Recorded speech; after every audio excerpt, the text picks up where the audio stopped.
How's everyone today? Pretty good? Hope you're having a good summer so far. Today is one of those days where I can't tell if it's going to rain or if it's going to get hot or maybe both.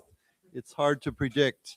But yeah, it's been very, late May was very, very hot. I mean, there were some extremely hot days in the last, about a week ago. But yeah, I think, I don't know, I get the feeling this is going to be a hot summer. So yeah, so anyhow, I hope you're all doing well and that everything's going smoothly. And this is the time of the year where I tell my foreign friends who have just arrived in Taiwan, I give them updates on typhoons. I say, well, this is the typhoon season. So if a typhoon comes, here's what you should do or not do, but don't worry too much about it. So yeah. Okay, so anyhow, I was looking around for some articles, and this is obviously a story we haven't talked about for a while, and it's just going on and on and on. I mean, this has been over 3 years now, and so I thought we would come back to this and just read this, and then we'll go to a different story. So anyhow, it says here, massive Russian attack kills 22 across Ukraine. Okay, what does massive mean? Huge, yeah. So there's a lot of words we could use for massive. We could say huge. What are some other words we could say? Yeah, gigantic. Okay. That's not really, yeah, kind of, that's more of a slang word. Yeah, enormous, that would be one. That's a big word, but gargantuan, that's, yeah, not a... Huge, gigantic, enormous, gargantuan, what? Mammoth? Okay, that would be a good word. Okay, these words all have the same feeling. Okay, they all mean extremely big. Okay, so massive, of course, that's a common word. We say something is massive. Like if there was we could say there is a massive typhoon coming or something like that. Or the building is massive, or that's a massive mountain. Massive, of course, when you think of the word mass means the size of something, right? So massive would be very large. Huge, of course, that's a very normal word we use all the time. Gigantic is very common too. So if something is very large, we say it's gigantic. Enormous, also very common. Gargantuan is not as common, but it means also very, very large. It's spelled with a gargantu. T is spelled with a ch sound. Okay, so it's like ch sound. Like, why don't we say together, gargantuan? Gargantuan. Okay, and then mammoth. Mammoth it means very large, but mammoth is also an animal. Well, it's kind of like yeah. This animal is now what? We say it is extinct. Okay. It no longer exists, okay? Sometimes I know in the northern part of the world, they will dig up a mammoth skeleton or body. But it's interesting. I've read for many years that some scientists think that they can bring this animal back to life again using elephant DNA or something, I don't know, but basically because this animal is related to an elephant, except it has hair and it's bigger than an elephant and very large tusks. Yeah. So anyhow, when we say mammoth, it means very large also. Okay. So why don't we read these words together? Massive. Massive. Huge. Huge. Gigantic. Gigantic. Now, just remember the first G is a J sound. The second G is a G sound. Once more, gigantic. Enormous. Enormous. And then gargantuan. Gargantuan. Mammoth. Mammoth. Right. So if you use any of these 形容词, it just means very, very large, okay? Something that's really big. So yeah, so here we have massive Russian attack kills 22 across Ukraine. Now, of course, Russia has been attacking Ukraine for over 3 years, but this is apparently a bigger, unusually large attack. Okay, Now, I want to, this is a photo caption, and normally we don't read photo captions, but there's an interesting word here. It says, passers-by watch as workers clear debris after a missile hit the, I don't even know how to pronounce that, district of Kiev. But there's two words here that I want to actually look at. They're not part of the article, but passers-by. Does anyone know what that word means? Yeah, it's a very funny word because it's like, you know, when you're passing by, you're walking by, but they've taken the word and they turned it into a 名词, right? And they've combined the two into one word, and it's not, you know, I remember when I looked at this word and the first time I thought, is it passerbys with an S, or is it passerby as if it's one person? But the way they write it is with an S there, so it's passers-by. Okay, that means people who are walking past, who are going past.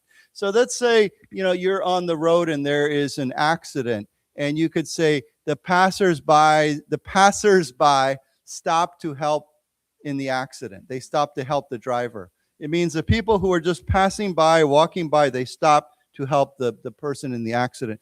But it's very interesting again because it's with an S to that, passers-by. Okay, so why don't we say it together, passers-by. Passers-by.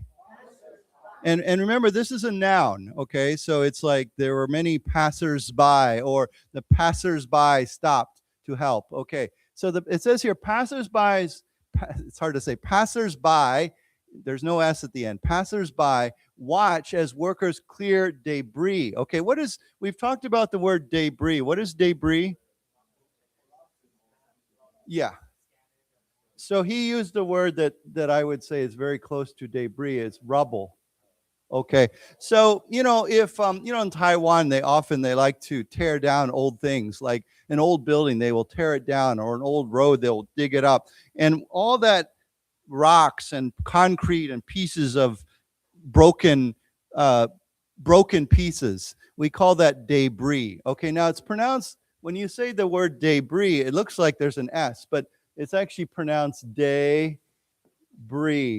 Okay, that's the way we pronounce it, debris. Okay, with an accent on the second syllable. So it's not debris. Okay, there's no S. We don't pronounce the S. So why don't we say it together, debris, debris, rubble, rubble. Right. So again, it's broken pieces of something, like a building or a road, or you know, something like that. Anything where it's broken apart and there's stuff lying around.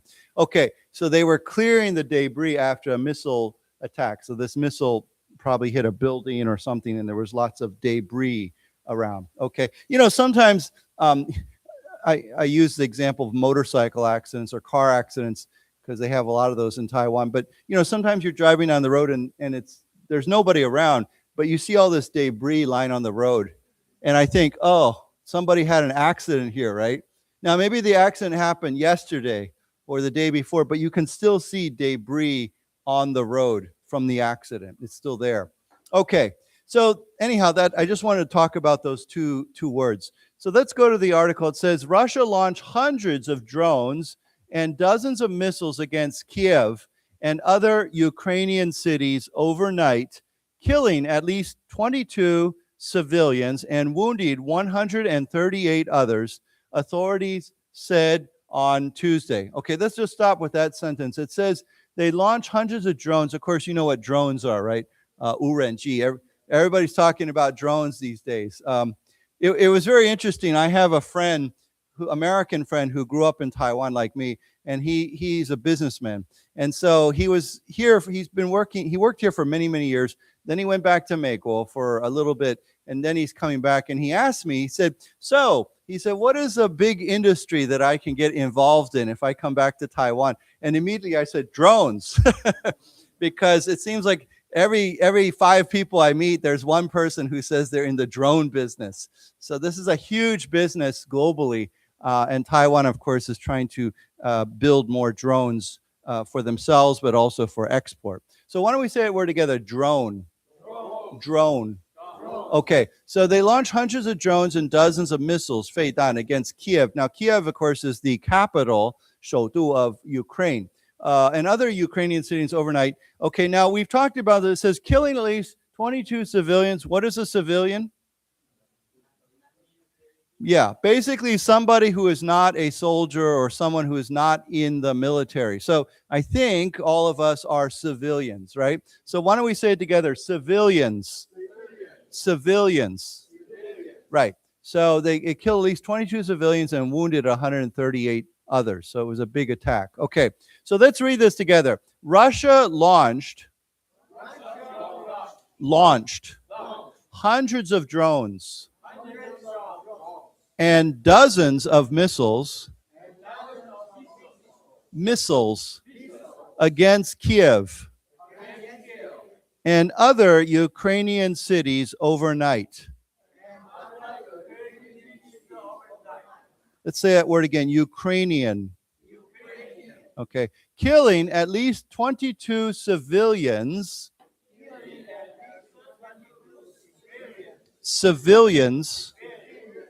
and wounding 138 others.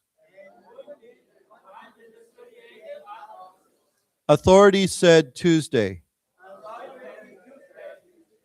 Okay. Now, I just want to note, this is one of those words we can pronounce it in different ways. Some people say missile, like I say missile. But some people use that second I, they use a longer I, where they say missile. Okay, so if you hear someone say missile, it's okay. Missile, yeah, so, yeah. Okay, so let's go on. It says here, Russian President Vladimir Putin has escalated Moscow's aerial campaign in recent weeks in an apparent bid to take advantage of Ukraine's shortage of U.S.-made air defense systems and persuade an increasingly pessimistic audience at home that Moscow is prevailing in the 4-year-old war. Okay, I was wrong. It's not 3 years, it's 4 years. I lose track. Okay, so we've talked about the word before, escalate. What's another word for escalate? To increase, yeah, to boost, to grow, you know. Yeah, so you could say to escalate something means to go, make it go up or make it increase. So why don't we say together, escalated. Escalated. Right. I've said many times in this class, you know, when you go to the Baihogongsu or somewhere, there's often an escalator that goes up. Although, as I've always said, it's weird because the escalator also goes down. Doesn't make sense, right? But yeah, anyhow, but we still call it an escalator, even if it's going down. So it says here, Moscow's aerial campaign. Now, this is a military action, a military campaign. But what does aerial mean? In the air, right? So aerial, anything that's in the air, we say aerial. Like we could say an aerial attack or aerial, I don't know, there's many things in the air. What? Aerial view, yeah, the view from the air. Like when you're flying your airplane, you can say, I love a great aerial view, the view out my airplane window. Okay, so why don't we say together, aerial. Aerial. Okay, so this is an aerial campaign. This is not a ground campaign. It's not a land campaign or a ground attack. It's an aerial campaign in an apparent bid. Okay, apparent means it what? It appears, right? If something looks like that's what's happening, apparent comes from the word to appear, right? It appears, you know, to appear that or appears that, you know, or whatever. I mean, there's different ways of writing that. Actually, it shouldn't be an S. It should be to appear that or appears that. Anyhow, you can say it appears that. Okay. So anyhow, apparent comes from appear. So it appears that it looks like a bid. And what would be another word for bid? Try, but there's a better word. Starts with an A. Attempt. Yeah, an attempt. An apparent attempt to take advantage of Ukraine's shortage. Okay, so it could, when we say a bid, he is making a bid to do something. We can say he is making an attempt to do something. He's trying to do something. So a bid, of course, has many different meanings. Like, you know, when we talk about the government, a bid is usually like a 造标, right? If let's say I want to get some 补助, I want to or I want to get some, do a project with the government, I have to bid for the project. Or if you're in a 拍卖, right, auction, you have to bid on different things, okay? But here, bid means an attempt, something you're trying. So it appears this is an attempt to take advantage of Ukraine's shortage of U.S. air defense systems. Now, when we say to take advantage of, what does that mean? To use, yeah, 利用, right? It means to say if, let's say,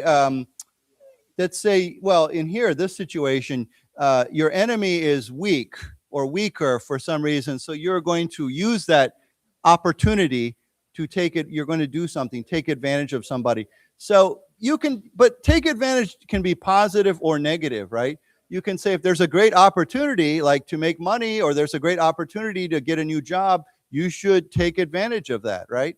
So yeah, it's a common expression. So why don't we say it together? To take advantage of. To take advantage of. Right. Advantage means like kind of a 好处, right? It's kind of like something that something you can take an opportunity of. So it takes an advantage of Ukraine's shortage of U.S. made air defense systems, which basically means like 飞弹, like missiles, right? And persuade, okay, an increasingly pessimistic audience at home. Now, this is interesting because here they use the word audience, right? Now, you could say, you don't have to say audience. I mean, you could say the public, right? Instead of like, or the people or the citizens, 老百姓. But here they use the word audience, which is more like, 看中 or 听中. If you go to a concert, 音乐会, there's an audience, right? But here we say audience. Why don't we say together audience? Audience. Now, an audience is anybody who's listening to you, right? You could say, I had a great talk with my friends and they were a good audience to my opinions, or they listened to me very well, so they were a good audience. They listened to me. So now it says here to persuade, he wants to persuade an increasingly pessimistic audience. What does pessimistic mean? Negative. It means like, what? 否定的, yeah. And what would be the opposite of pessimistic? Optimistic. Okay, optimistic. Oops, that's a T. Sorry, that's a T also. Optimistic. Okay, optimistic. So if someone is very optimistic about something, it means they think things will do well, right? They think, oh, I think I'm very optimistic about this year or about tomorrow or about this project. Or the opposite would be I'm very pessimistic about this situation, okay? I don't feel good about it. Okay, so let's start with that word, optimistic. Optimistic. Pessimistic. Pessimistic. One more time, pessimistic. Okay, now if you want to turn this into a person, we say an optimist, or we can say a pessimist, okay? Pessimist or optimist. Okay, so let's say it as well, optimist. Optimist. Pessimist. Pessimist. One more. If we say if we want to turn this into 名词, optimism. Okay? Optimism or pessimism. We add an M here. Pessimism or optimism. So you could say he showed great optimism towards the future. It means when you turn that word into a 名词, it becomes optimism, or you should have more optimism about this. It means you should have more of that. Okay. So anyhow, two words can be used in three different ways. You could say as a 形容词, optimistic, pessimistic, or you could say as a person, someone is an optimist or a pessimist. Okay, you can say I'm usually an optimist about life, or you could say optimism, like almost like a 主义, like a way of looking at things, and pessimism as a way of looking at something. Okay, any questions about that? Does everybody understand that? These are good words. You know, there's an expression we use. When I think of this, there's an expression we use in English. It's we say, do you think the glass is half empty or half full? Right? Have you heard that expression? You know, if you have a glass of water and it's half full, right? and somebody says, oh, the glass is half empty, then they are being what? Pessimistic, right? Because they're looking at the empty side. But if they say, oh, the glass is half full, then we say they are optimistic, right? They look at the good side. So we say, is the glass half empty or the glass half full? That's an English expression. So anyhow, Putin wants to persuade increasingly, it means they're becoming more and more pessimistic audience at home in Russia, that Moscow, we pronounce it, we don't say Moscow, we say Moscow, is prevailing in the 4-year war. Now, there's another great word here. To prevail means what?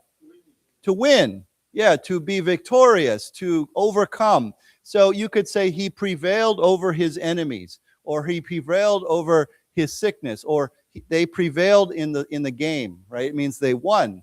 They were victorious, okay? So to prevail means to triumph. Maybe that would be another word, okay? To triumph, to be victorious, okay? To what? Engage more means to be involved, but prevail means to actually win, to win something. So let's say together, prevailing. Prevailing. Yeah, so here it says prevailing in the war, but often when we say, we can use the word prevail over something. If you defeat it or you beat it or you're victorious, or you say prevail over whatever it might be, okay? So it's a good word to know. Okay, so let's read this together. Russian President Vladimir Putin. Okay, let's say it again. Vladimir Putin has escalated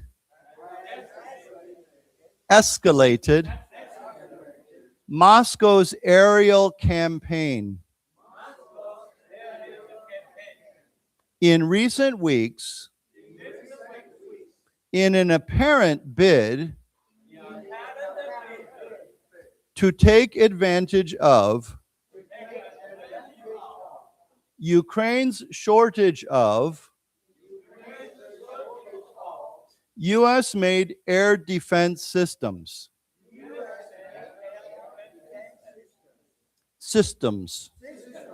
And persuade an increasingly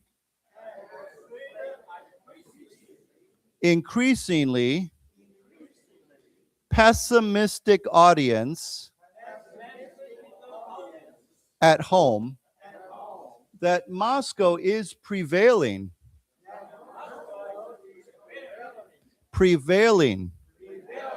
in the 4-year-old war. Right. Okay. Yeah.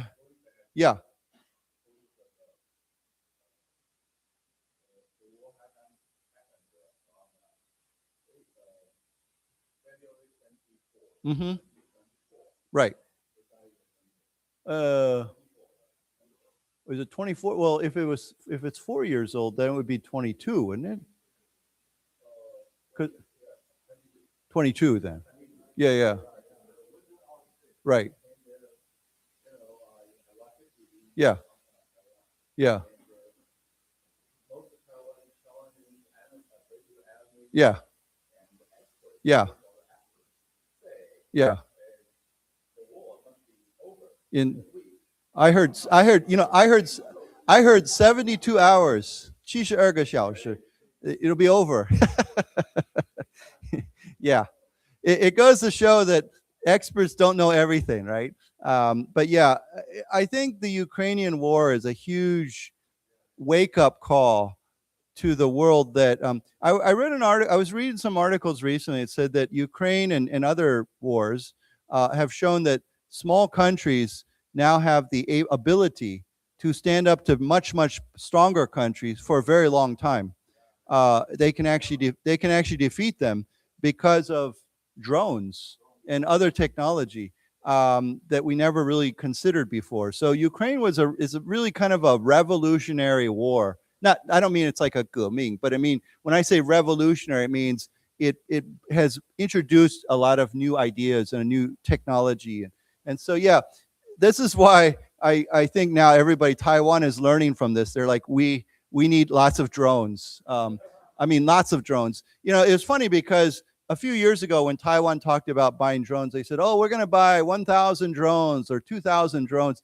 Now they're like, we need 100,000 drones or 200,000 drones, because in one day they can shoot off hundreds of drones, right? In just one day. So yeah, so I think everybody, even the United States now, is saying we need to buy lots of drones. So I think if you want to invest, want to 投资 money in something, buy stock in drone companies. Yeah.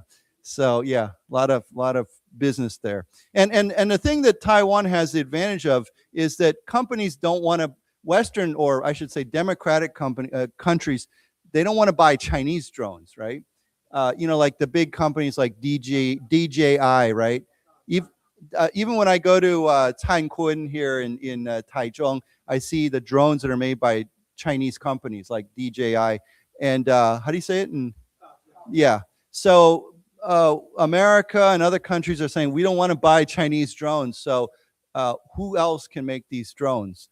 And of course, Taiwan is now saying, okay, we can do that. So yeah. Okay, so here it says, emergency rescue crews digging through the wreckage of apartment buildings pulled out the bodies of a 3-year-old child, as well as those of a woman and her 8-year-old son in the Ukrainian city of, I think it's Dnipro. I'm not sure if I'm saying that right. Officials said the attack stretched past dawn, with explosions reverberating across cities. Officials said 16 people were killed in Dnipro and 6 in Kiev. Okay, so here we have emergency rescue crews digging through the wreckage. Of course, we could say debris, right? The word debris we just learned. Okay, debris or rubble, like that word rubble or debris of apartment buildings, pulled out the bodies, okay, of these victims. Officials said the attack stretched past dawn. What is dawn? D-A-W-N. It's right before sunrise. Dawn is sunrise. Okay. So, often we say sunrise and sunset, right? And then sunset. There's a word that we use sometimes for sunset that also starts with a D. What is it? Yes. So we say dusk. So sometimes people will say from sunrise to sunset, or they might say from dawn to dusk. Okay. So dawn is sunrise. Okay. What is that? 日出, right? Or 日出, yeah. So yeah. And then sunset would be dusk. So it's that period of time when it's just getting dark or starting to get completely dark. So why don't we say together, dawn, dawn, sunrise, sunrise, sunset, sunset, dusk, dusk. Yeah, so those are. So when it says here the attack stretched past dawn, it means that it went through the night and then it continued past the sunrise. So it was still going on when the sun came up. Okay, with explosions reverberating. Now, this is another word that I don't think we've learned before. What does to reverberate mean? Yeah, I think that's probably the best word, is the word echo. What is echo? How do you say what in Chinese? Echo. Yeah. So, when you think about sound reverberating, it means it is echoing, it's repeating itself, okay? So when we say explosions reverberating, I don't think it means that it's actually echoing. It means it's actually there's many explosions, one after the next. So it's like an echo, right? You hear one and then you hear another, hear another, hear another. So it's like echoing, okay? So we could say echoing here too. We could say explosions echoing, across cities, okay? So this is a good word. Why don't we say together, reverberate. Reverberate. Reverberating. And then that word, echo. Echoing. Yeah, so these explosions were reverberating across cities. And then we have these deaths. So yeah, so anyhow, this is a significant, a big attack. we could say a massive attack or a big, serious attack. Okay, so let's read this together. Emergency rescue crews digging through the wreckage of apartment buildings pulled out the bodies of a 3-year-old child, as well as those of a woman and her 8-year-old son.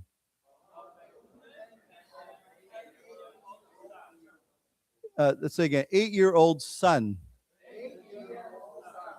In the central Ukrainian city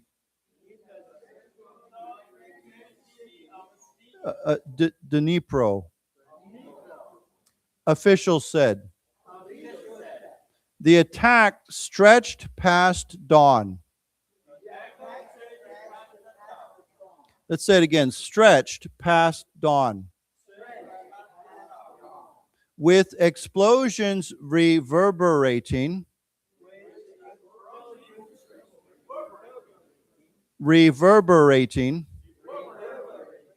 across cities. Officials said 16 people were killed in Dnipro and 6 in Kiev. Right. I don't know if I'm saying that Dnipro. I think that's the way some of these names are hard to pronounce, but anyhow. It says here, residents of the capital have been on edge for days after Russia warned last week that a massive aerial attack was coming and told foreign diplomats to leave. None appeared to heed the call, and no embassies immediately reported damage Tuesday. Okay, so a couple things. It says here they have been on edge. What does that mean? Yeah, if you're very nervous about something, especially if something that has not happened yet, okay, we can say you're on edge about something, like you're very 紧张, you're very, tense about something. So there might be many things that you might be on edge about. Like you might be on edge about maybe your company has some problems, or maybe there's something, maybe there's you're worried that there's going to be an earthquake hitting Taiwan, so you're very on edge about that, or something else. So it means I'm very nervous about something. So,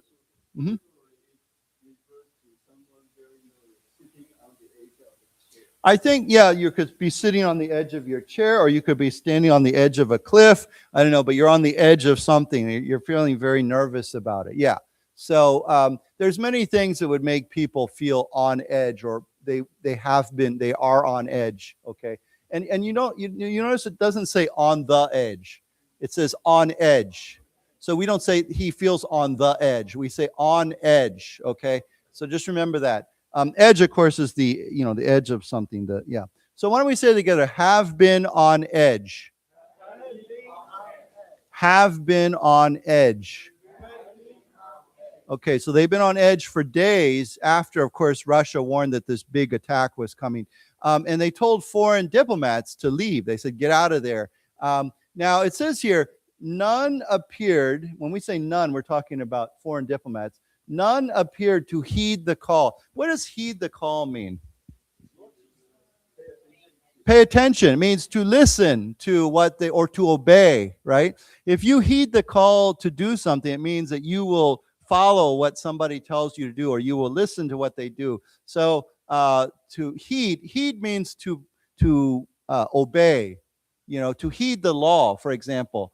The government, of course, wants people to heed the law, or to heed somebody's command, right? It means to listen to or obey somebody's command. I should say listen and obey somebody's command. So it says that none of these foreign diplomats appeared to heed this call. So that basically they didn't pay attention. They stayed where they are. And no embassies immediately reported damage on Tuesday. Okay, so why don't we say together, heed the call.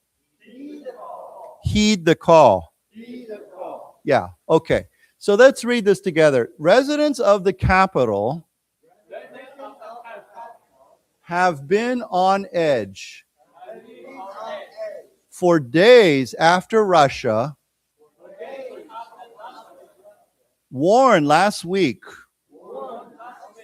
that a massive aerial attack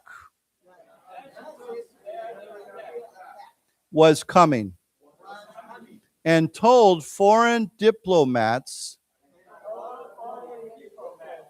to leave.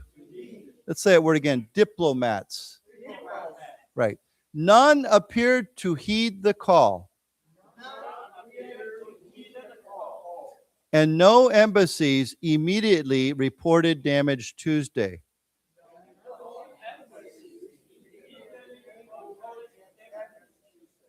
Okay, let's say again, embassies. Right. Okay, so no embassies immediately, okay, report. Mm-hmm. Mm-hmm.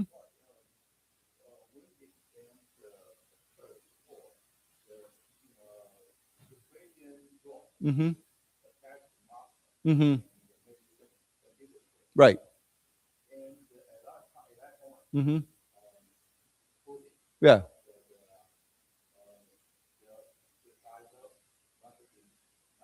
Mm-hmm. Right.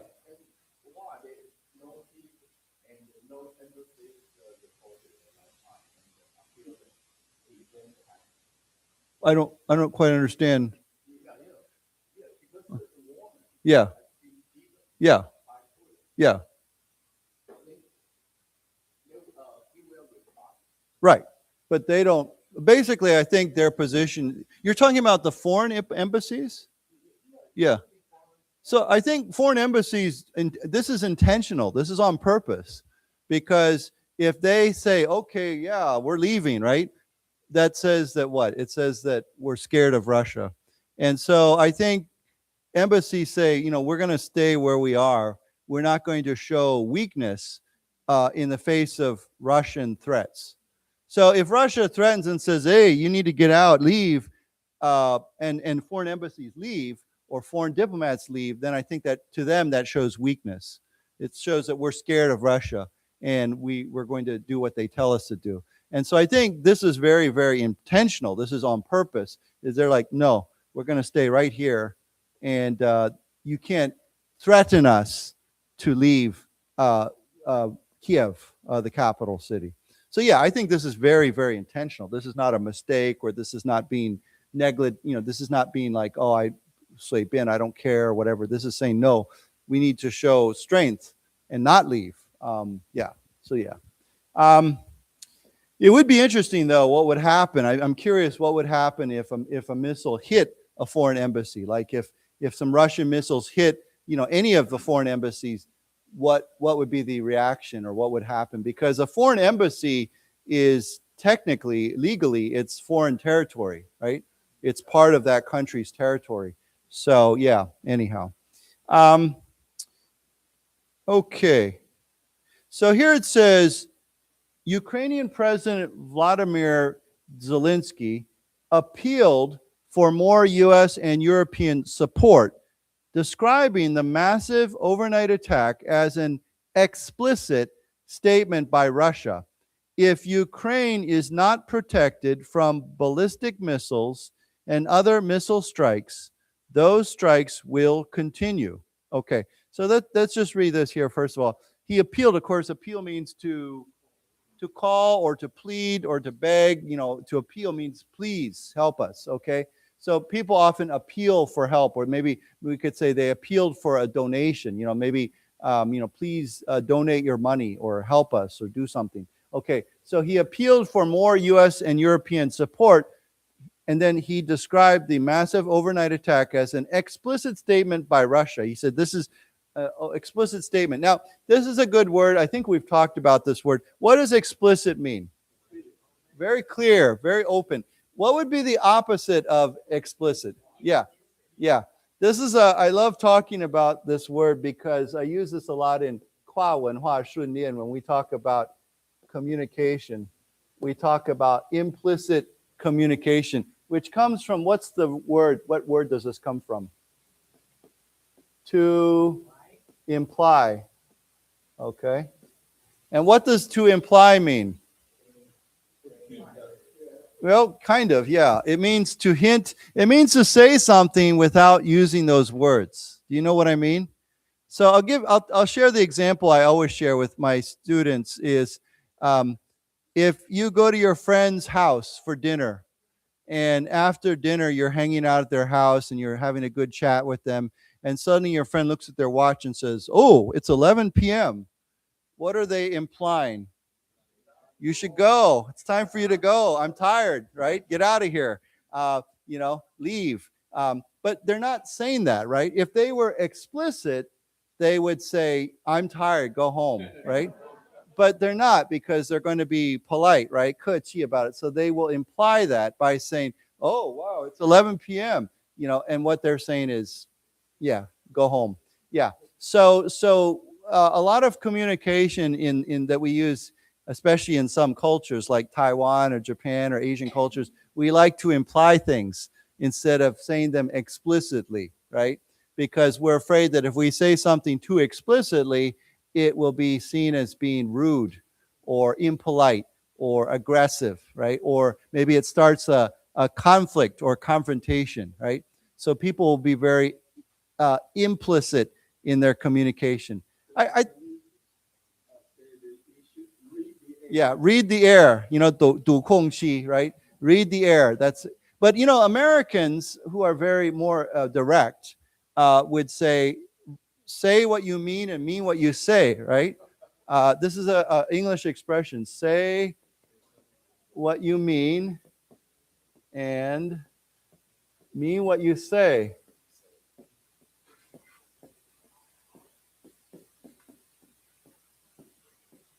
Now, this is completely the opposite of the Japanese, which is read the air, right? Yeah.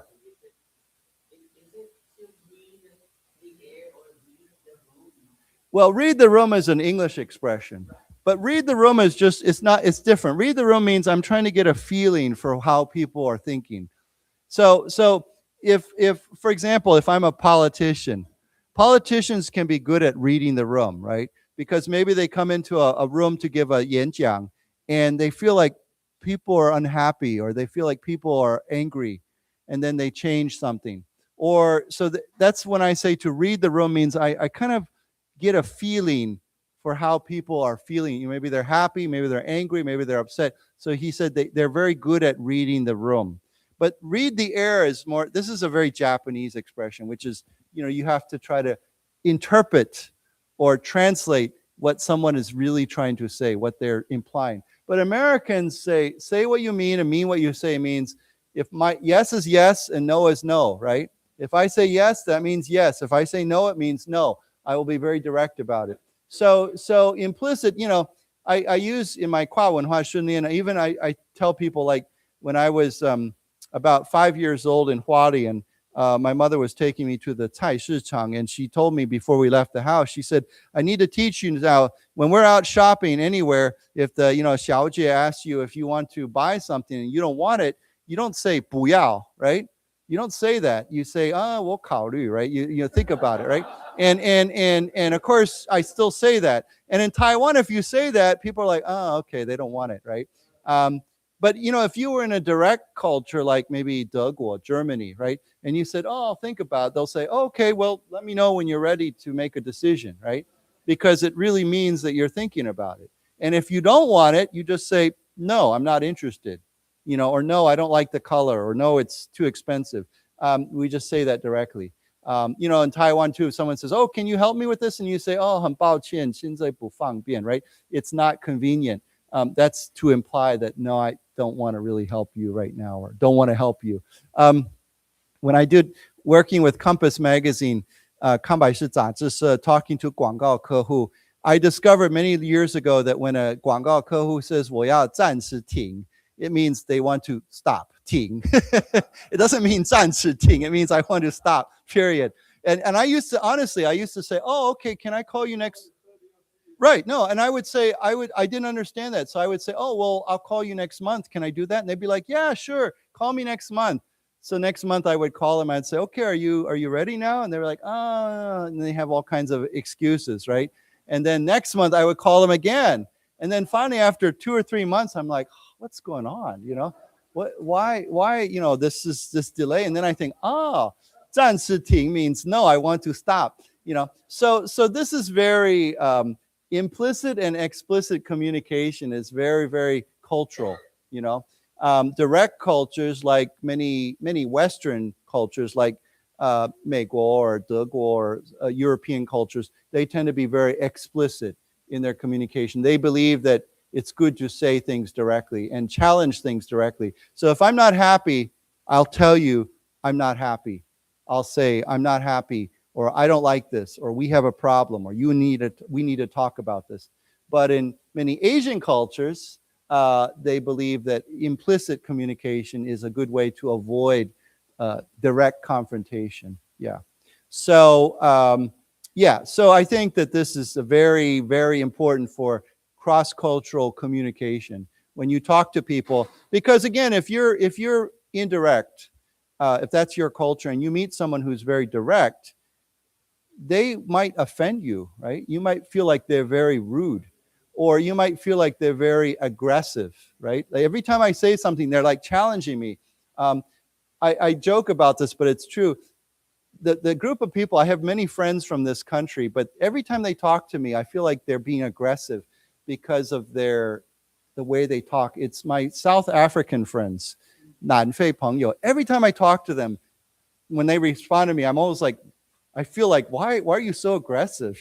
But they're not being, I don't think they're being aggressive. It's just the way they talk. It's very direct. It seems like, to me, that sounds like they're challenging me, but they're not. I'll tell you one more funny story, and this really happened. Several years ago, I think I tell you every year I organize a 募款晚会, a charity gala for 慈善 for 台中美国商会, and we have a 拍卖, an auction, right? And I asked many companies to donate things for this 拍卖, this auction, so that we can raise money to help special needs children in Taichung.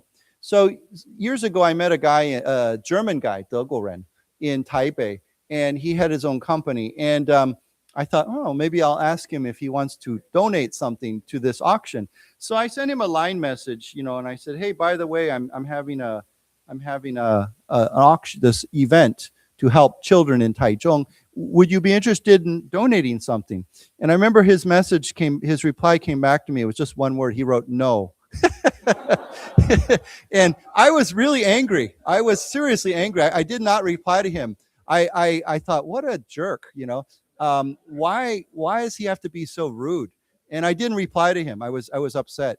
But then I thought, after about 2 weeks, I calmed down. And I thought, well, he is German, right? And Germans tend to be usually often are very direct. And I asked him a question and he gave me an answer, right? I said, can you help me? And he said, no, right? And yet I was offended, right? Because it was to me, that was rude.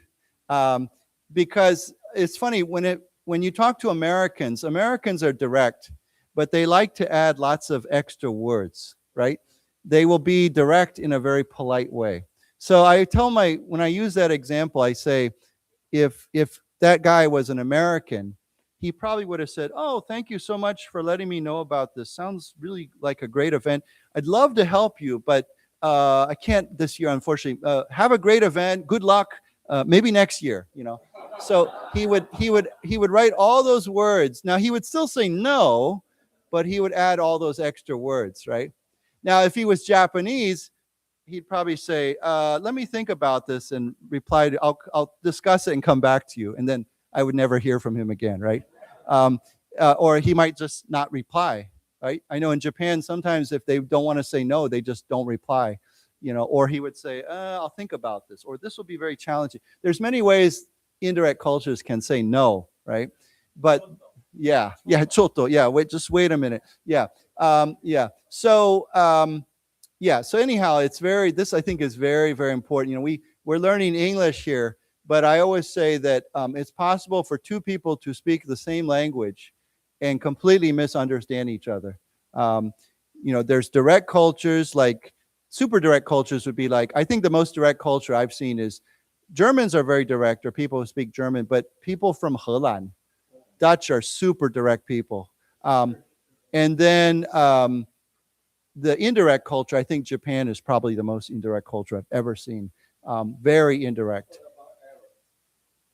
I think that I haven't studied Arab cultures very much, so I can't say for sure, but I'm guessing, because they are considered an Asian culture, I'm guessing that they're probably indirect, but I could be wrong. I do know this though. I know Israelis are very direct. They're super direct. So, but Israel, I think, has a lot of Western influence in their, and so they're maybe that's the influence. But I know the Israelis can be very direct. So anyhow, it's kind of fun to try to understand how people communicate. And so, yeah. So anyhow, why don't we say this again? Yeah. Yeah. Mm-hmm. Yeah.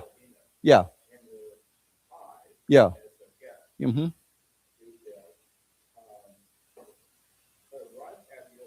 Mm-hmm.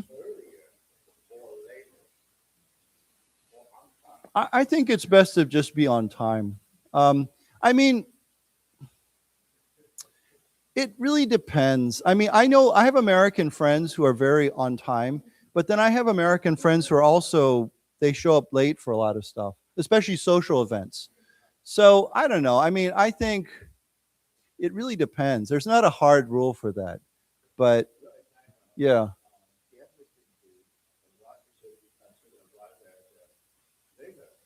Mm-hmm.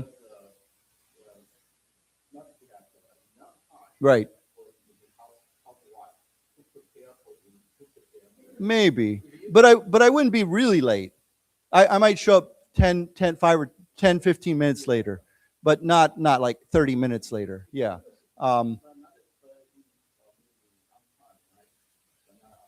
Yeah. Yeah. I mean, in some cultures, being on time means you're there early. In other cultures, being on time is right on the hour. And then other cultures, being on time, you could be 20 minutes late and you're still on time. So yeah. But yeah, that's a very interesting question. And these are all cultural questions. Like I was talking to some Taiwanese who are going to Meiguo, and I was actually talking about that. I said, if an American invites you to their home, which is normal, because Americans like to entertain at home. Americans are often very proud of their homes. They think they put a lot of money into their homes. And so they like to, if I'm going to get to know you and I want to entertain you, often I'll say, hey, come to my house.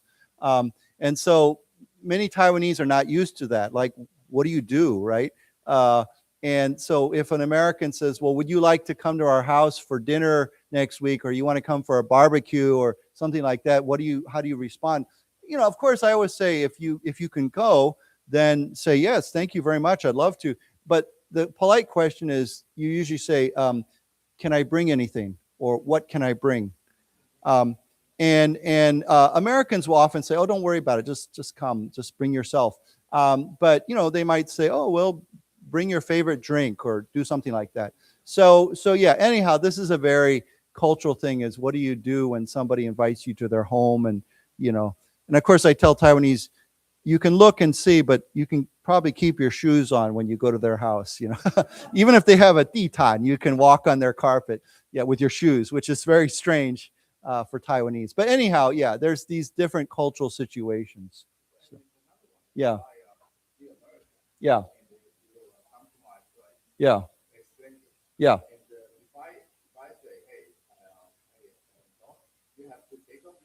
Yeah. You mean if I ask somebody to take off their shoes? Well, I have been in American homes where they actually do take off their shoes, but it's more unusual. So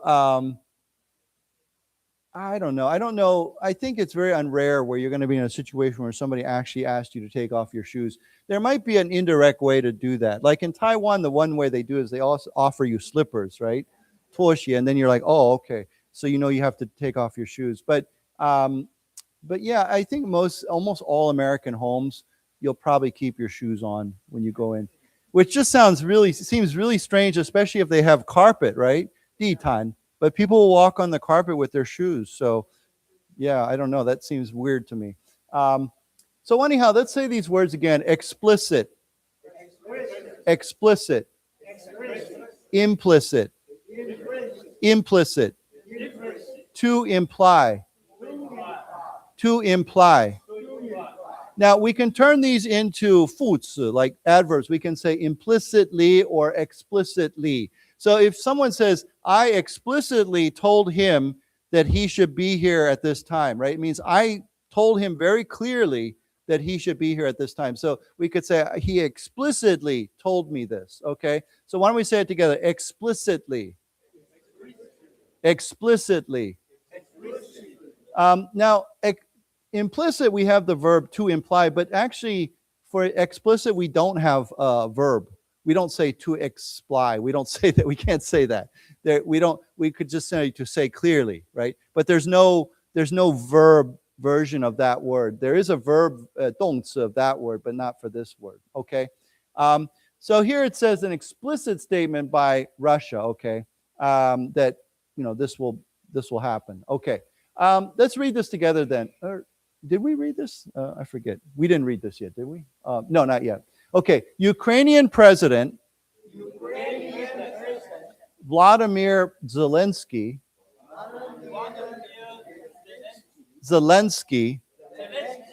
appealed for more U.S. and European support.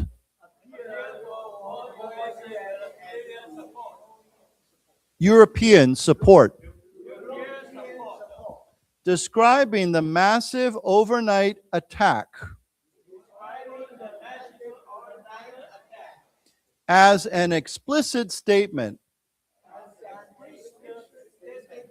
One more time. Explicit statement by Russia. If Ukraine is not protected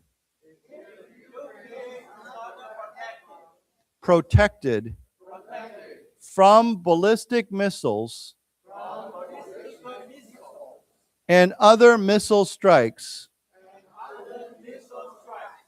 those strikes will continue.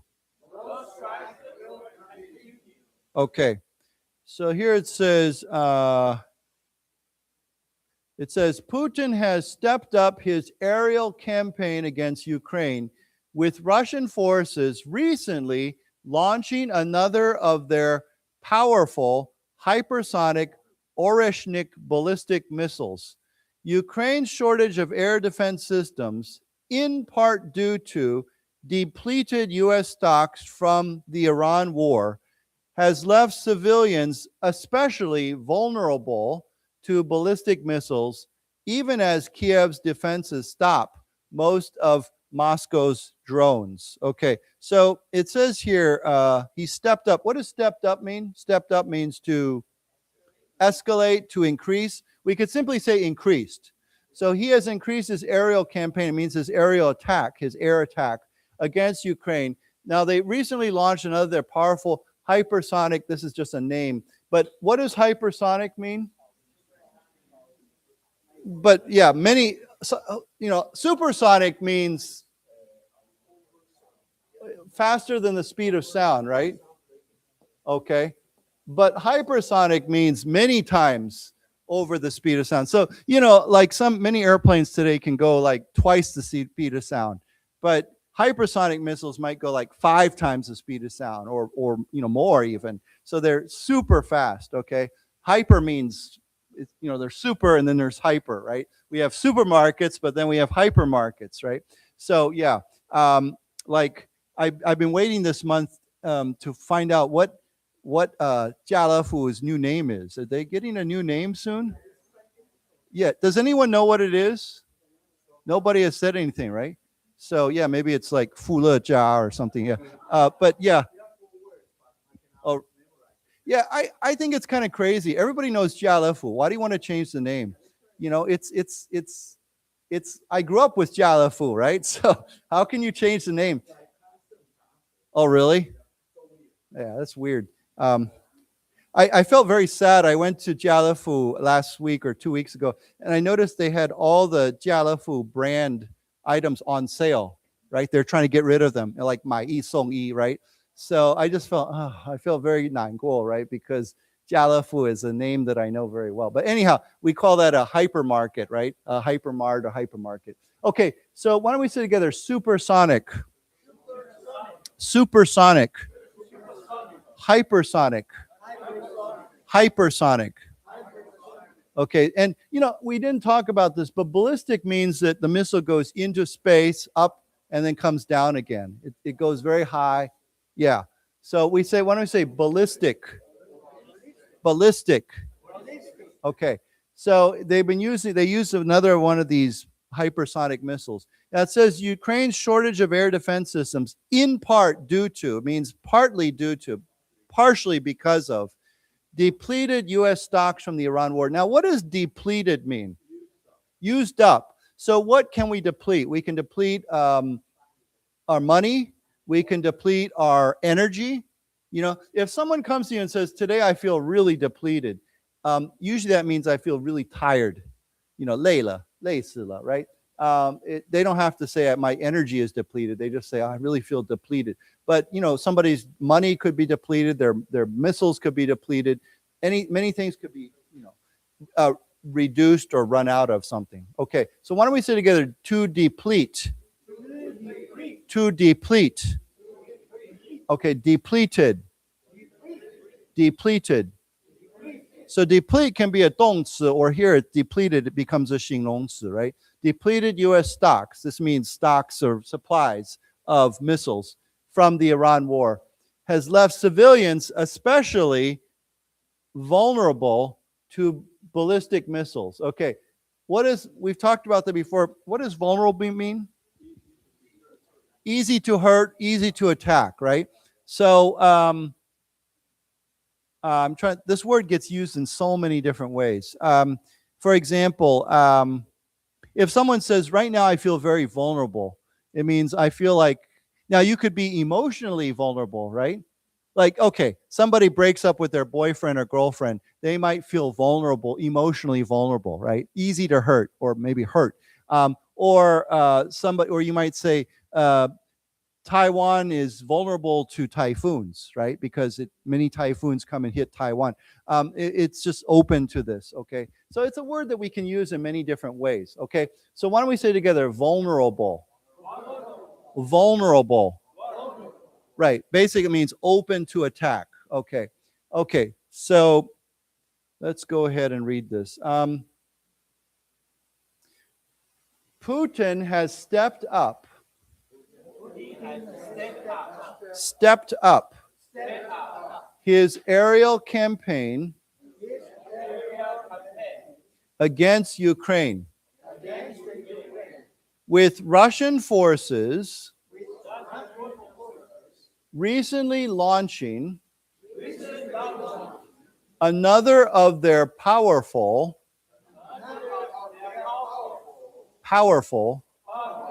hypersonic Oreshnik ballistic missiles. Ballistic missiles. Ukraine's shortage of air defense systems, in part due to depleted U.S. stocks from the Iran war, has left civilians especially vulnerable.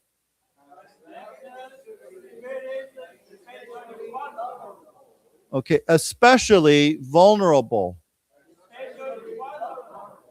to ballistic missiles,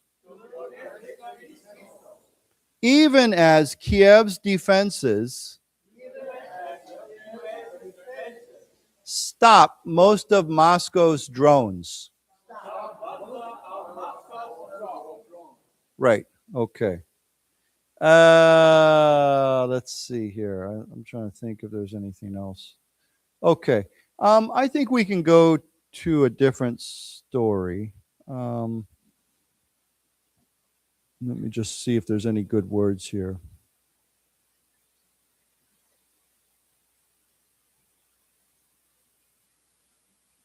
Okay, well, let's just read one or two more paragraphs. It says, at least 81 people were wounded in the capital, said Timur Tchenko, okay, head of the Kiev City Military Administration. Irina, I think that's Irina Salakova, 37, spent the night lying in a bathtub for protection with her 3-year-old daughter as blasts reverberated, there's that word, across the city. Our window was broken. A cobblestone flew into the children's room, Salakova said, but they weren't hurt.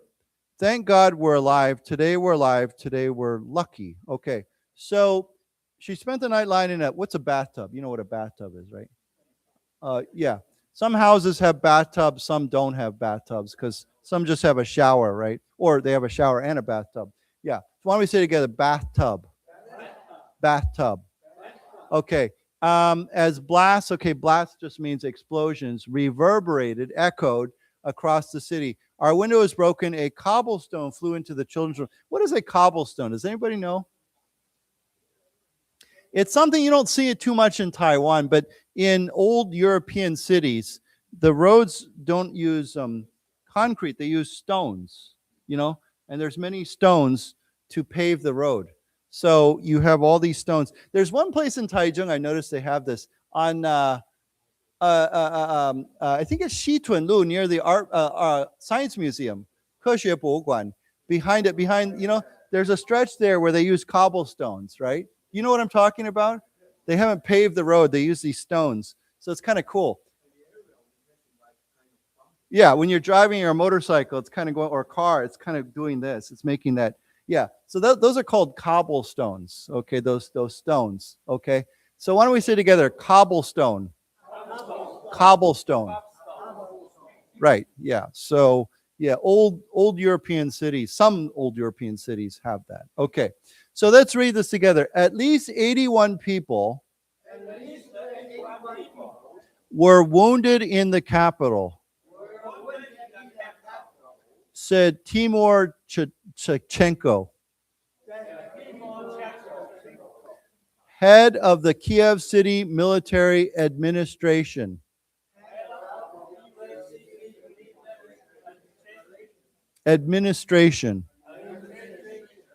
Irina Salakova, 37, spent the night lying in a bathtub.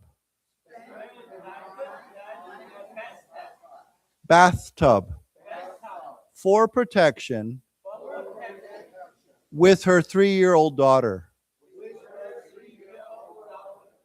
As blasts reverberated. Let's say that word again, reverberated. Across the city. Our window was broken. A cobblestone flew into the children's room. Salakova said. But they weren't hurt. Thank God we're alive. Today we're alive. Today we're lucky. Okay. Yeah. Okay. Well, yeah. Okay. So we can go to a different story, but are there any questions about this? Yeah. Mm-hmm.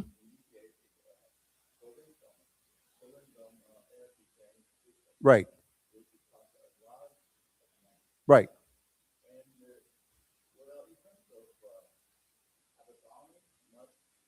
Mm-hmm. Up and down, yeah. Yeah.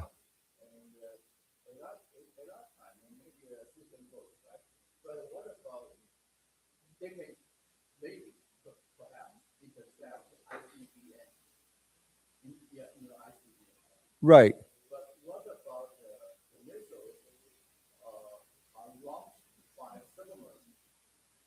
Well, I think it would be similar because I think that ICBMs and submarine launch missiles are similar in that regard. They still have to go up and come down. So the main challenge with a submarine launch missile is that they can sit much closer to your country, right? Whereas an ICBM comes from very far away. So I think that would be the challenge, is having that submarine launch missile. Yeah. Yeah. So you know what I mean there. Basically, if a submarine is sitting right off your coast, you don't have much warning time. But if an ICBM is flying in from Russia, you can see it coming. And so that's the big challenge with but a submarine launch missile usually has to go up and come down, or it's a cruise missile. It flies along the surface of the ocean. Yeah, so different missiles have different threats. Okay, sorry, I'm just trying to find this. Okay, this is a very different story.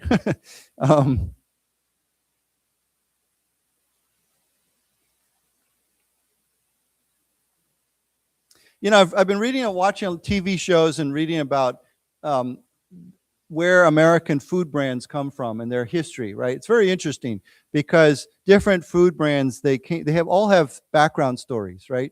Who invented McDonald's? Who invented Wendy's? Who invented Kentucky Fried Chicken? You know, and I was just watching one the other day. It talked about the war between fried chicken companies in America. Not a real war, but you know, KFC was the first one, and there's an interesting story about how Colonel Sanders, you know, the recipe for his fried chicken, and then it came up. But then there's a new American fried chicken store that opened in Taipei last year called Popeyes.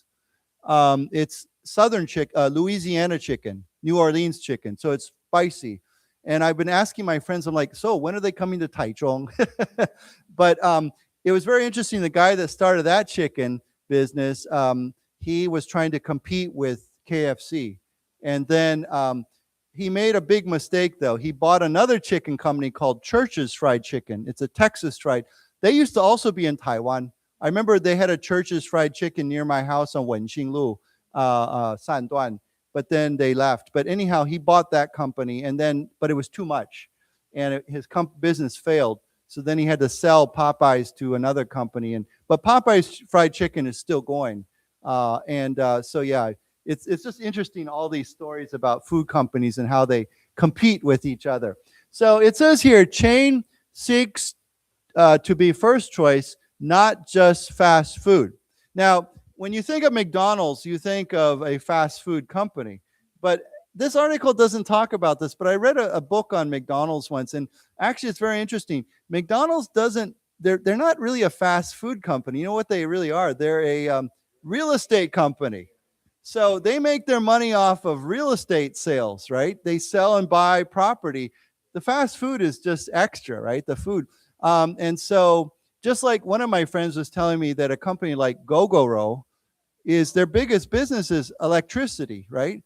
It's the scooter is just like a thing, but it's the electricity, you know, they dealing with that. So anyhow, it's very interesting. Often what you see is not what you think you see. So this is the title. This is not the article. It says corporate plan includes fancier chicken, AI order takers, and playful stores. McDonald's Corporation is betting everything from fancier chicken to new playgrounds as part of a campaign to make fast food feel less like fast food. Okay. So anyhow, let's see. I'm curious to see what is McDonald's trying to do. Okay. So it says here, well, did I miss a sentence here? Yeah, actually, this is the first paragraph. So here, I'll read this again. It says, McDonald's Corporation is betting everything from fancier chicken to new playgrounds as part of a campaign to make fast food feel less like fast food. Okay, so fancier chicken. What is a playground? Does everybody know what a playground is? Okay, so playground is like that area where the children can run around and climb things and play. And if you notice, a lot of McDonald's have playgrounds, right? Because families like to go there and the kids have a good time, and they can, and it's very smart because they understand who their target market is, right? Is kids. I had a friend I was just talking to the other day who lived in Taiwan many years, like I mean, he grew up here like I did. And he had a very interesting story. Of course, I didn't see this, but he said when one of the earliest McDonald's that opened in Taipei was near his house.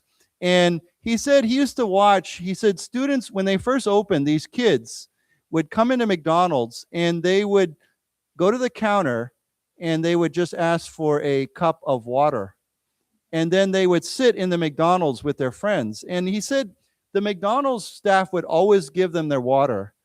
And so they could sit there. And he said that was so smart of those McDonald's staff to give those kids water, even though they weren't spending money, right? Because they knew that those kids someday when they had money would come back to McDonald's. So they understood that, you know, we should be nice to you, right? You know, we don't say get out of here. You know, you're not spending money, so you know, go away. You know, why are you taking up those tables? But no, they would give them their water. You know, and so I thought that, you know, McDonald's knows what they're doing. So anyhow, so they say they're betting everything. That means they're making a big bet. They're taking a chance to do this. Okay, so let's read this together. McDonald's Corporation is betting on everything. From fancier chicken to new playgrounds as part of a campaign to make fast food feel less like fast food. Okay. So it says here, new menu items including hand-breaded wings and fillets are in testing as part of a wide-ranging wager on higher quality food. This, along with more engaging social media campaigns and upgrades to restaurants, is meant to help McDonald's cement itself as more diners' first choice, not just for a quick meal on the go, but also for family outings and other occasions. So they're kind of changing their strategy. Okay, so here it says new menu items. They're changing the menu. Hand-breaded wings. Now, you know, this is a food thing, but when you bread something, does anyone know what that means? You take it and you put it in a, there's a word here. There's a word that we often use for this kind of thing. We call it batter. And batter is like, how do you say this in Chinese? It's like, yeah, it's like made out of dough. It's like, and you take the chicken and you put it in there, and then you throw it in there, and it creates almost like a bread on the outside after you fry it. So hand breading means you take the chicken and by hand, and you just roll it in this batter, and then you fry it, right? Does everybody know what I'm talking about? Okay, so why don't we say it together? Batter. Batter. Now, we could say hand battered chicken wings. You could use battered and breaded at the same way. Now, of course, it's not real bread, but it uses that like mian fan to make that batter, and then you bread it. So anyhow, I hope you understand what I'm talking about. So anyhow, hand-breaded wings. Okay, so they take the wings and they do this by hand. Fillet. What is a fillet? Yeah, it's you know, we have a chicken fillet, we have a fish fillet, so fillet can be used as a noun or a verb, a 动词. I'll give you a perfect example.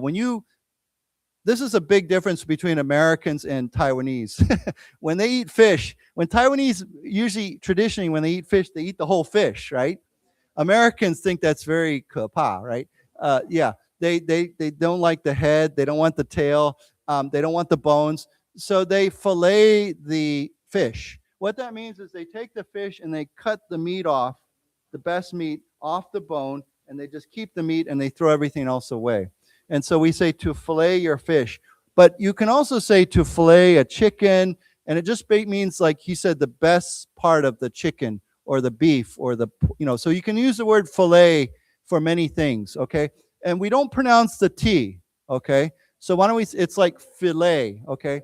Now I have honestly heard some people say fillet, but I think that's not the way that it's supposed to be said. So why don't we say together, fillet, fillet. Okay.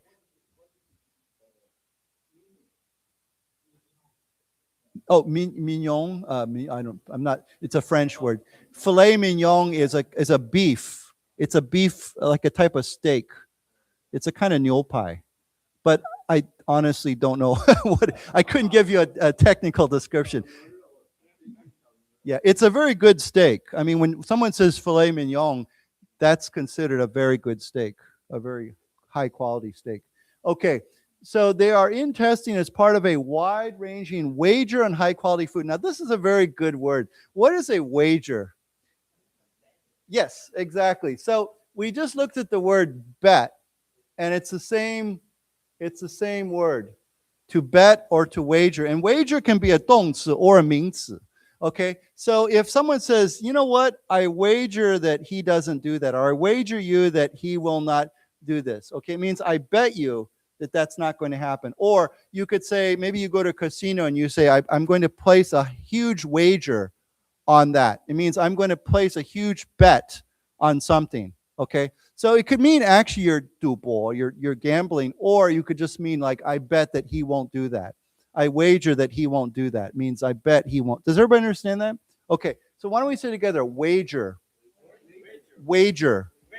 Okay, again, it can be a 动词 or a 名词. Okay, so it's a wide-ranging wager or bet on high-quality food. It means they're going to try this. This, along with more engaging social media campaigns. So if someone is very engaging, if you say, wow, he's a really engaging person or engaging personality, what does that mean? Yeah, he's friendly, he's interesting, he's good to talk to, right?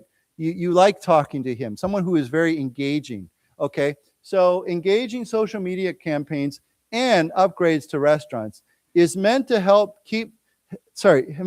McDonald's cement itself as more diners' first choice. Now, cement here becomes a verb. What is cement? What is that? Yeah, but normally what is cement as a 名词? 水泥土, right? Okay, like this building is made out of cement. But here it means to solidify.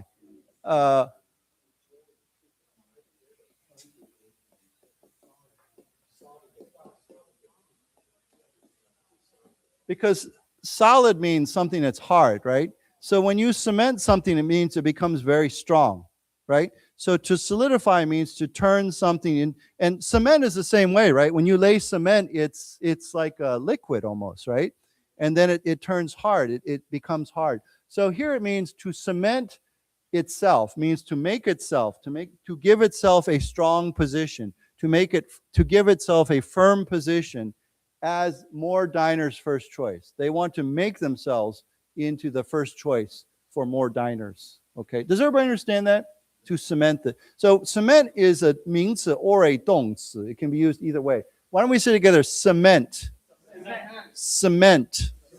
Okay, and then it says not just for a quick meal on the go, but also for family outings. Outing, of course, means gathering, right? And other occasions. Now, when we say on the go, what does that mean? Well, not always take out, but it just means, very quickly.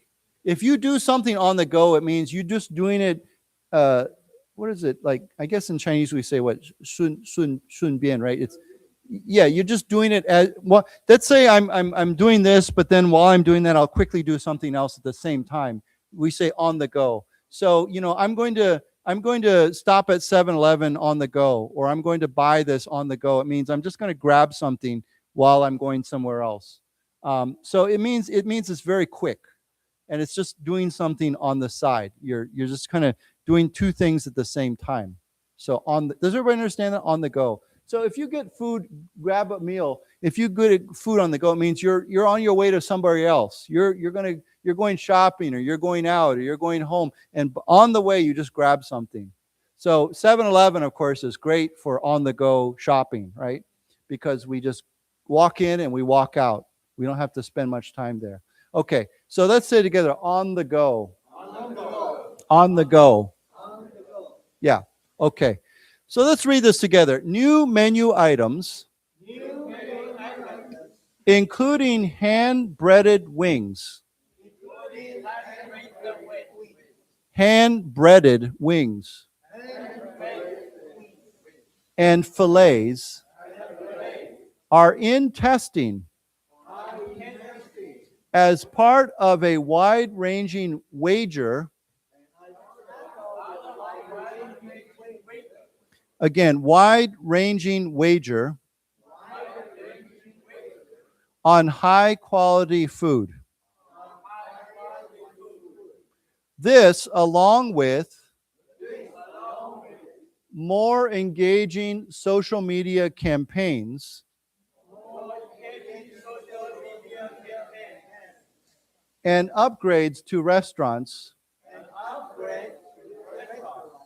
is meant to help McDonald's cement itself as more diners' first choice. Not just for a quick meal, on the go, but also for family outings and other occasions. Right, okay. So it says here, McDonald's will still focus on value and speed, but customers are really demanding more for their money.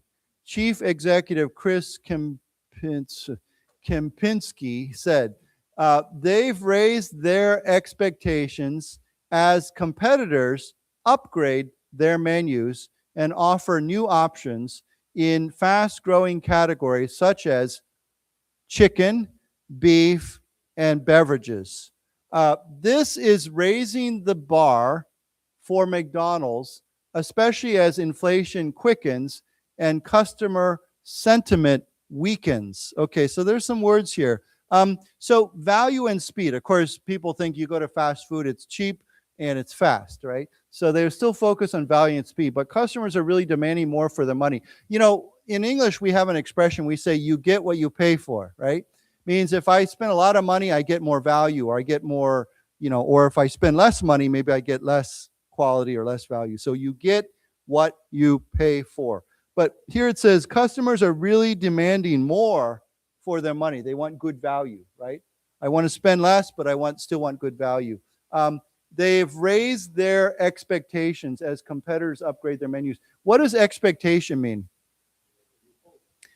Yeah, in Chinese we say, what is it, 期待 or 期望, right? Yeah. So they've raised their expectations. They expect more. They've raised their expectations. So why don't we say together, expectations. Expectations. Okay, so as or while competitors to McDonald's upgrade their menus and offer new options in fast-growing categories. So these are menu categories or categories of food, such as chicken, beef, and beverages. You know what beverages are, right? Drinks, yeah. So why don't we say together, beverages. Beverages. If I say, what's your favorite beverage? You might say, oh, coffee or tea or Coca-Cola, right? Okay, and then it says, no, you could say alcoholic beverages. Yeah. So a beverage, any drink is a beverage. So it could be alcoholic or non-alcoholic. Yeah, but it could be coffee, tea, water, beer. Those are all beverages. Okay. So it says here, this is raising the bar for McDonald's. Now, this is a very interesting expression. When we say to raise the bar, raise the standard or the level or even like expectation, right? So let me give you an image. When you have competition, 比赛, like we say track and field, and there's a high jump. Does everybody know what a high jump is? Yeah, you have a bar, right?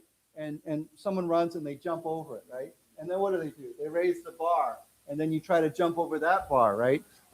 And so when you raise the bar, it means you're raising your standard, or the competition is getting tougher, right?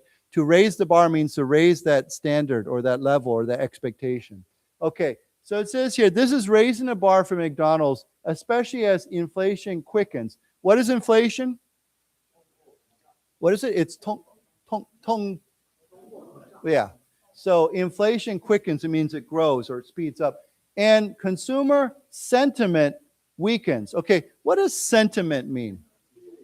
Feeling. Yeah, emotion. If I said, what is your sentiment towards that? Or it means, how do you feel about that? Or you can say his sentiment, the sentiments here, it says their sentiments are weakening. It means they're becoming less loyal or less interested in something, right? Or interested in McDonald's. So sentiment means feeling, okay? So I'll give you here's one. Sometimes when somebody, maybe somebody died or someone lost something, and you say, please accept my deepest sentiments. It means, please accept my deepest feelings, okay, for you. It means I feel bad for you. I feel sorry for you, or I feel sad that this happened to me. So we could say to accept somebody's deep sentiments, deep feelings, okay? So it's a good word. Why don't we say together, sentiment. Sentiment. From this word, we get another word. It's a 形容词. Yeah. What does sentimental mean? Yeah. This is a good word.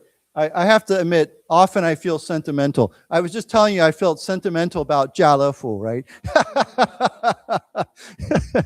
So if you feel kind of sad about something, maybe something that happened, from the past, or something that you're going to miss, or a person you might miss, we say sentimental feelings, right? It's kind of this sad longing, oh, that's too bad. I'm really going to miss that. So yeah, people might feel sentimental about their childhood, right?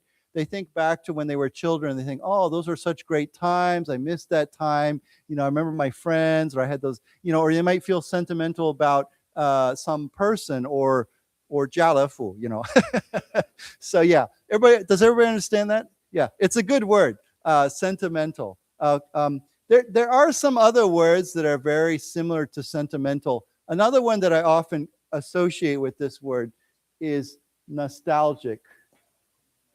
Oops, I'm spelling that wrong. Oops. Let me just start with the new. Sorry. Yeah. Now we could say nostalgia as a 名词. Yeah. Nostalgic is a similar word in that it's a feeling of a positive, a good feeling about the past. Okay? So people feel a lot of nostalgia about, we say the good old days, right? Something that happened before that was really a great time. You remember it and you think it's a very positive feeling. So you can say he has a lot of nostalgia for the 1970s, or he has strong nostalgia for old music, or something like that. It means this great feeling about something that happened in the past. Okay, so why don't we say together, nostalgic.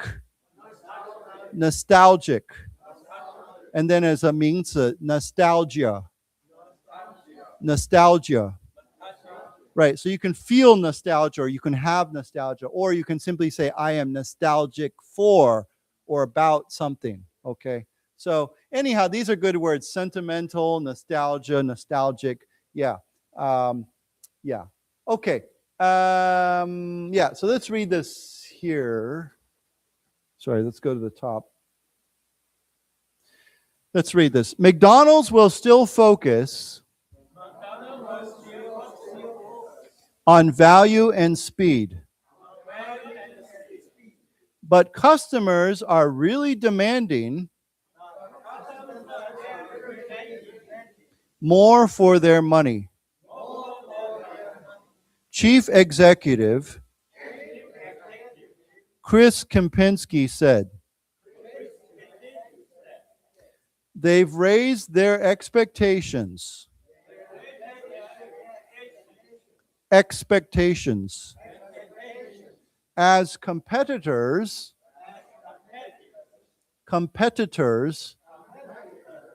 upgrade their menus and offer new options in fast-growing categories such as chicken, beef, and beverages.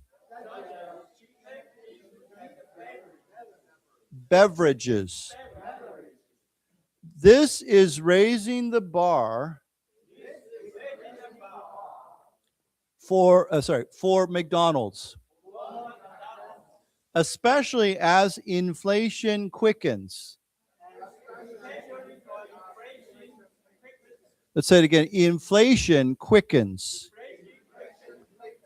and consumer sentiment weakens. Actually, we hear when it says consumer sentiment weakens, I don't think it means that consumer sentiment towards McDonald's is weakening. I think it just means that consumers are spending less, right? If we say consumer sentiment is down or weakening, it means that people just aren't going out. They're not spending money. They're not going out to do as much because they don't feel confident maybe about, having enough money. Okay. So it says here, it's just that much more important to have an even better experience these days, Kempinski said in an interview with Bloomberg News at the company's Chicago headquarters. So McDonald's is based in Chicago. Okay. McDonald's is unveiling its vision at a global convention this week for franchisees with whom it'll work out the details. Independent operators run about 95% of McDonald's locations worldwide. Now, here's a good word. Maybe we've learned this before. What is a franchise? Yeah, 加盟店. So a franchisee, notice it says there's two E's. That means if I own a franchise, I am a franchisee.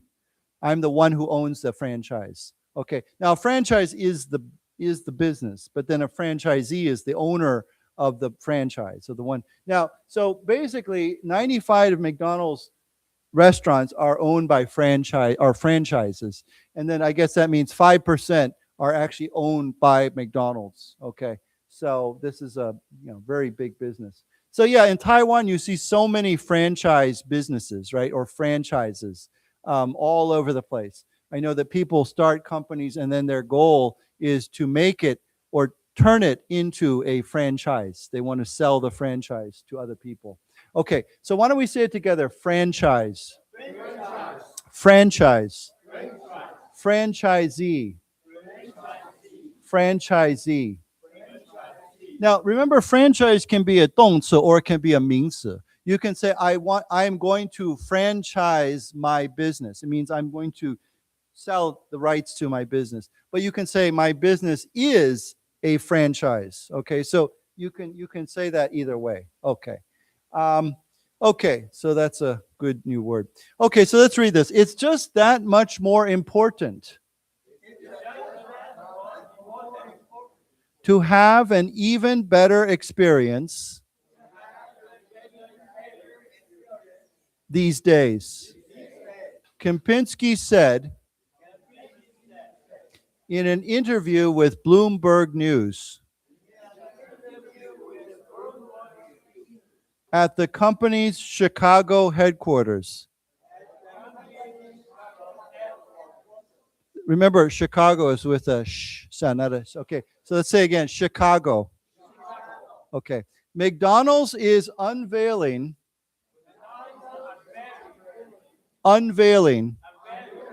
its vision at a global convention this week for franchisees franchisees, with whom it'll work out the details. Independent operators run about 95% of McDonald's locations worldwide. Right. Once again, I think you know the word unveil. What would be another word for this? Yes, revealing. R-E-V-A-L, V-E-A-L, reveal. Yeah, they could say they are revealing their vision. They're unveiling their vision, okay? To show, reveal, I think would be the best word. Okay.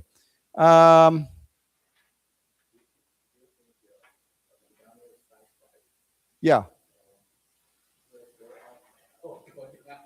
Well, here it says McDonald's shares fell 1.1% on Monday. The stock has declined about 10% this year. Okay. Trailing the 11% gain. So yeah, I mean, the S&P 500 was up by 11%, but McDonald's is down by 10%, which is probably why they're doing this, right? Their stock is down, so they think we need to do something better. We need to do something new because their stock is fallen. It's gone down, although it seems like it's dropped again.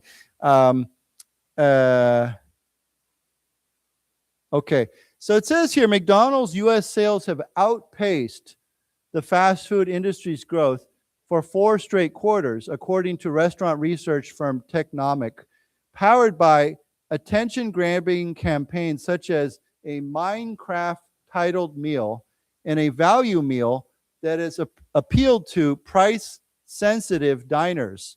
It is looking to keep up that momentum. Okay, so actually, according to this, McDonald's sales are growing faster than other fast food chains. So to outpace means what?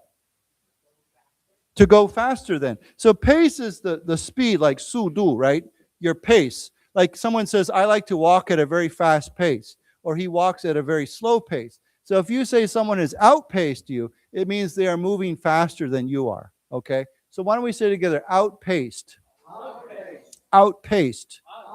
So they've outpaced the fast food industry's growth for 4 straight quarters. Quarter is like in every year there's 4 quarters, right? So yeah, I think we wouldn't normally say season because season's more like it's like, this is a business term, quarter, right? 季度, okay, yeah. So 4 straight quarters means 4 quarters in a row. It says powered by this growth, this outpacing is powered by or caused by attention-grabbing campaigns such as Minecraft theme meal. Does everybody know what Minecraft is? Yeah, it's a video game. It's very popular. Did they make a movie out of this too? Maybe, I don't know. But anyhow, Minecraft theme meal. This would have no appeal to me because I don't play video games. But anyhow, some people like video games. So Minecraft theme meal and a value menu that has appealed to price-sensitive diners. Now, of course, I think price sensitive means I'm very concerned about price. I'm very sensitive about price. So this value meal, this is a word we often use, value meal, right? It means when I buy this meal, I'm going to get good value. In fact, they use this name. If you go to McDonald's and you look on the menu, it says value meal, okay? It's looking to keep up that momentum. And we've talked about the word momentum before. What does momentum mean? Yeah, it means forward movement or energy, right? So momentum, if you say right now our company has lots of good momentum or has strong momentum, it means it's moving forward in a very fast way, okay? So it's a good word, momentum. Momentum. Okay, so let's read this. McDonald's U.S. sales have outpaced the fast food industry's growth for 4 straight quarters, according to restaurant research firm Technomic, powered by attention-grabbing campaigns, such as a Minecraft-themed meal, and a value menu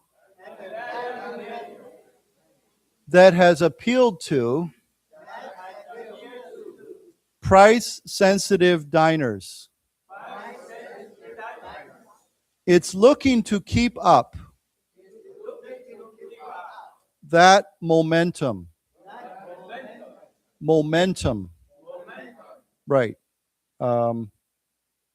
Yeah. Let's just read one more paragraph and then I think we'll be done. It says here, but there's a downside to McDonald's consistency and predictability. Very little tends to stand out about any one visit or order, said Robert Burns, Senior Director at Technomic. Okay, so when we say there's a downside, what does that mean? Yeah, it's like a 缺点, right? Yeah, it means something that's, if you say, what is the upside? It means what's the positive side? Downside means what's the negative side. So, you know, sometimes when you have a plan, like a 计划 or something happens, you can say, well, there's an upside and there's also a downside. Okay, so why don't we say together, upside, downside. Right. Okay, to their consistency and predictability. What does consistent mean with a T-E-N-T? Consistent means you stay the same. I guess in Chinese you would say what, 稳定的 or yeah. It means it stays the same. It does not change. Sometimes consistency, well, often consistency is good, right? I was talking to a restaurant owner just yesterday, and she told me, she said, you know, they want to make sure that their food quality is consistent, right? Every time, and also the taste is consistent. Every time you order this dish, it's going to taste the same. It's not like today you order it tastes this way, and tomorrow you order it again, it tastes different, right? So consistency can be very important, right? So consistent, C-O-N-S-I-S-I-S-T-N-T, is a 形容词. And then consistency becomes a 名词. Okay, so let's start with the 形容词. Consistent. Consistent. Consistency. Consistency. So, and then the second word is predictability. You know the word predict, right? Right. So predictability means what? Yeah, you know what's going to happen, right? If something's very predictable or there's a lot of predictability, it means, yeah, I know what I'm going to get there. So every time you walk into McDonald's, you know what you're going to get, right? I mean, it's not a guess. There's nothing. So they're saying that this consistency and predictability, there is a downside. I mean, there's upside, but there's also a downside.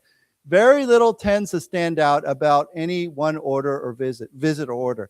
So yeah, when you go in there, it's all the same, right? You know it's all going to be the same. No surprises, no big surprises. So I think that's what they're trying to say. Nothing stands out. You know, nothing makes you excited. Yeah. Okay. Okay, so let's read this. But there's a downside to McDonald's consistency. Consistency and predictability. Predictability. Very little tends to stand out about any one visit or order, said Robert Byrne, Senior Director at Technomic. Technomic. Yeah. I will say, if you're interested in the history of these fasts, there's a channel on the TV called the History Channel. Have you ever watched this channel? They have all these shows on fast food brands and famous foods and the history of these foods and where they came from. And so, yeah, I really enjoy watching where, you know, certain dishes at McDonald's or other fast food chains, they tell you how the owners came up with the idea, right? I'll give you one example. McDonald's has a dish that a sandwich I almost never order. It's called the Filet-O-Fish. Do they have that in Taiwan? The fish sandwich, right? Yeah. I almost never order because I like beef or chicken. But I heard the story that I heard this. I don't know if they said McDonald's invented Filet-O-Fish because in America, many, maybe most, 天主教 do not, they eat fish once they eat fish on certain days of the week. They don't eat beef or chicken. Like, I think it's Friday is the fish day. They eat fish. And so they would not go to McDonald's on Friday. So McDonald's said, well, we need something for the 天主教, for people. So they invented Filet-O-Fish so that Catholics can eat a fish sandwich at McDonald's. That's what I've heard. So you can go research that. So yeah. Anyhow, it's very interesting. So anyhow, it's good talking to you. Yeah.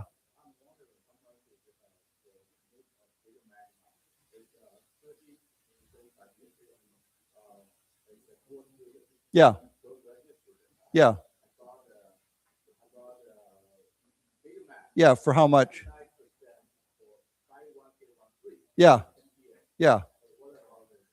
But you know, this is very interesting. I saw this just recently. There's an index, global index called the Big Mac Index, and they measure the value, how much a Big Mac costs in every country. Do you know Taiwan's Big Mac currently is the cheapest Big Mac in the whole world? Yeah, it's the cheapest Big Mac anywhere in the world. So yeah, so it's pretty amazing. I don't know why, but it is cheap if you go there. So yeah, maybe you can go get lunch there. Yeah. I think it uses a Big Mac as a standard to understand inflation and real prices for certain items. Of course, Big Mac McDonald's is in so many countries, right? So I think they're using that to compare prices in different countries. And they've looked at, I know that Taiwan, of course, is not the cheapest country in the world, but the Big Mac is the cheapest in the world. So yeah, yeah, so yeah. Yeah.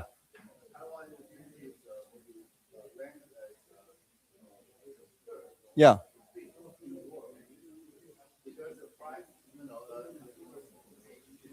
Yeah. Prices are pretty low here. Yeah.